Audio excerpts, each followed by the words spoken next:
Hi, today this is Kevin O'Keefe on our Business Spotlight series. Today I'm talking to Anne Gallagher, the founder of the Beauty Kit, and she's based in Dundrum in Dublin. So Anne, maybe just passing over to you. What do you do, and for how long have you been doing it? Hi, Kevin. Thanks for having me on today. Welcome. So I'm the founder of the business, thebeautykit.com, and I started up the business just over 3 years ago. I started it up because, to be honest, my background is in marketing, and I had spent many years working at L'Oreal. And at the time, we were so frustrated with the fact that so many Irish customers were buying in the UK, buying from really sophisticated, high quality UK online beauty retail sites. And for us as an Irish business at the time with L'Oreal, we could see our UK counterparts really doing well in the online space. And we didn't have the platforms here in the Irish market to do that. Hmm. And being honest, I didn't have the courage at that stage to give up my job and take the plunge into a small business. So I moved on with my career and I actually went to SPAR Ireland as marketing manager. And I thought I learned a little more about retail, about wholesaling, all of that, and see where that takes me. And anyone who's worked in retail of that kind will know that convenience retailing in particular is so fast paced that there was no time to sit back and think about starting a business. Before I knew it, 4 years of my life had gone by working in SPAR, and there wasn't really time to think otherwise, apart from torturing my husband every now and then, going, I really want to do this. Apart Okay. from that, I actually didn't get the headspace to go ahead and do it. So I made the decision then that this was it. If I didn't do it then, I would never do it. So I handed my notice in and I focused on starting up the business. Now, to be honest, since those years had passed, those 4 years, other Irish platforms had become more sophisticated, had improved in quality. And I could see that it was now a more competitive space than it would have been 4 years previous. But Okay. nonetheless, I felt that actually that was an opportunity rather than something to turn me off, because it meant that this space was growing.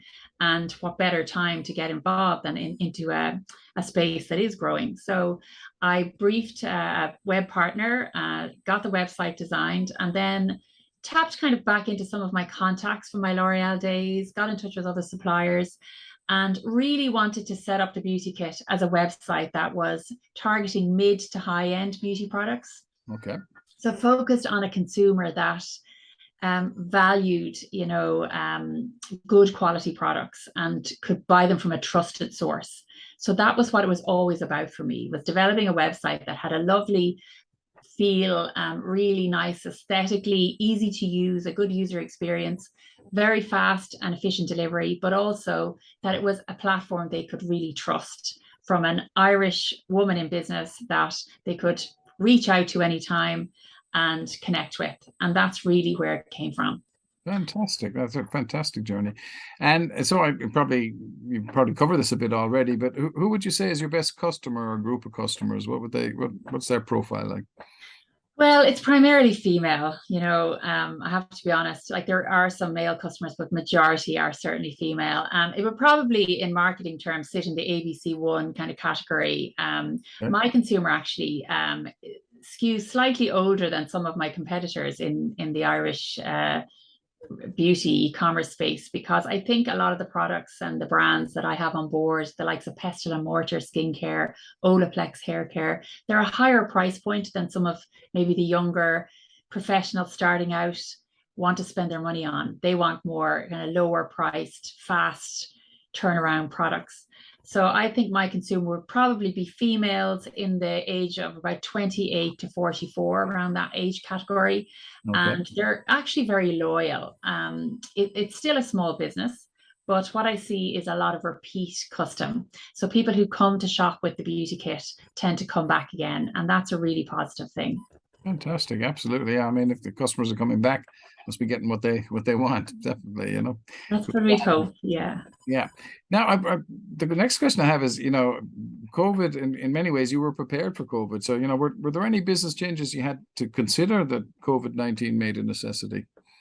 Yes, well, actually, at the outset of COVID, because nobody really knew, none of us really knew, did we, what to expect? At that stage, I was using a third-party logistics partner for all of my shipping and storage and all of that. And I actually made the decision to move all of that in-house into our office because I was concerned about lockdowns and not being able to have access to stock or receive deliveries.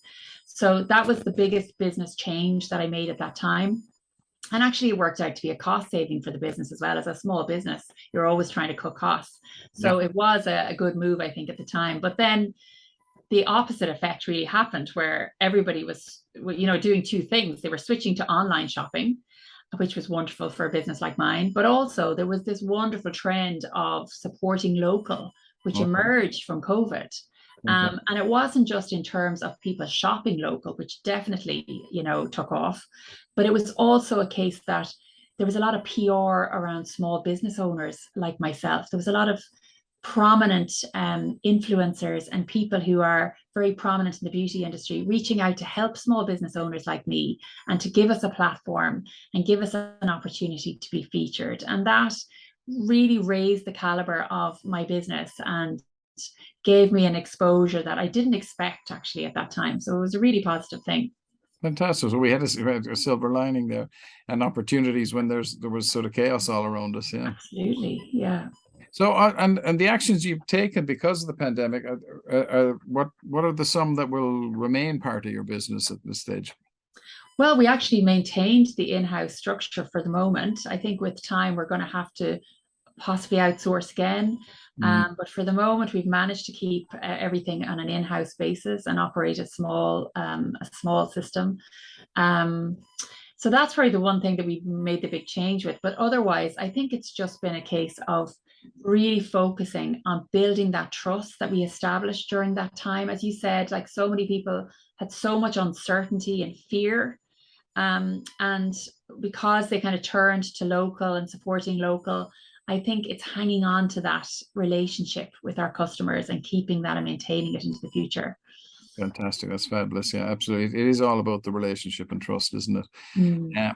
So what is your biggest learn? I'm sure you've had hundreds, but what's your biggest learning since you've been a business owner all that time ago, 4 years ago? Well, being honest, like I think for me, coming from a marketing background, I was so used to dealing with teams of people and agencies, and you were sort of never alone in your thought process or brainstorming. And one of the biggest learnings for me when I started my business first, and when I walked away from like the SPAR marketing team to suddenly being in my office by myself, it was the sense of isolation was the biggest challenge. I thought, for me, starting a business, and I've spoken to lots of business owners, and I'm sure that they'll be able to relate to this because many have told me they felt exactly the same, that there is a real sense of isolation and almost loneliness, that you are now on your own flying this ship. You have to try and figure everything out. You mean the amount of technological things I've had to figure out. My son, who's 12, often has said to me, if you had a superpower, what would it be? And I've always said, all I want is an IT expert in my head who can fix things when they go wrong, because the days of the big IT department in L'Oreal are that they're so far in the past for me. So I think the biggest learning for me has been to reach out to business groups. To use networking opportunities. And the first step I took actually very early in the foundation of my business was I did a springboard course with the Irish Times training. It was an entrepreneurial course, an advanced certificate in management. And there was a group of 30 of us in the room. We did it once a week, full time, like all day, once a week, every Wednesday. And we used to get together, and it was fantastic because it was like an opportunity to get heads together of people who were all in the same situation, starting new businesses. And we were together for about 9 months, and then we graduated in Belfast. Ulster University accredited the certificate. So it was just a wonderful collection of people coming together. I think in the end, about 20 people out of the class actually finished and graduated, but we still have a WhatsApp group. We reach out to each other if we, have a challenge, we don't know what to do. And that was just one network of people that I found really supportive. And other than that, the local enterprise is phenomenal. Great. So I've leaned on the local enterprise as well to try and fill those gaps of not having lots of people, but that the supports are there if you just reach out and find them. Absolutely, yeah, and I mean I couldn't agree with you more. I mean we've a lot of programs ourselves like that, but and yeah, people learning from each other, business owners learning from each other, I think is one of the most efficient ways, you know. Absolutely, yeah. Yeah. Okay, that's the and so what offers would you like to include in the Action Coach newsletter? Well, I'd love to offer your viewers and listeners and clients an exclusive 20% discount off the beautykit.com. So Fantastic. I'll let that run for the rest of this year. If there's any time that they would like to log on, check out the website and send us a message with their thoughts maybe and feedback, because as an isolated business owner, it's always great to get feedback. So if you're anyone who's logging in would like to, they can avail of that 20% discount. And all they need to do is use the word business in the checkout to get that 20% off. Business and checkout. Okay, fantastic. That's a brilliant offer. Thanks very much, Anne.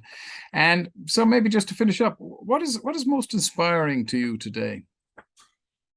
I think after coming along this journey over the last few years, I suppose, as we talked about already, the COVID impact was a bit of a shock to everyone because it shook up how everybody does business and how we relate to each other. And I think what I found most inspiring at that stage in my business was watching other female-led businesses in the Irish market and how they embraced this new trend for supporting local and really supported each other.